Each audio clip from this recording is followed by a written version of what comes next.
এটা বোটার ভিডিও না কিছু সোনা দিয়ে বানা ছিল, ব্রিটিশটা চুরি হয়ে গেছে, ব্রিটিশটা চুরি হয়েছে।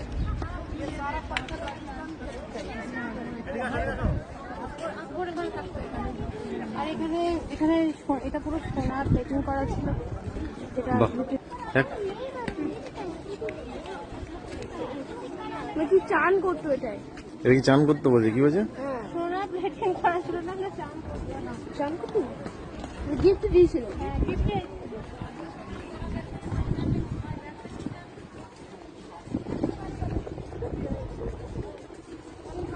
থাকতো না, অজ্ঞ থাকতো না জেলে।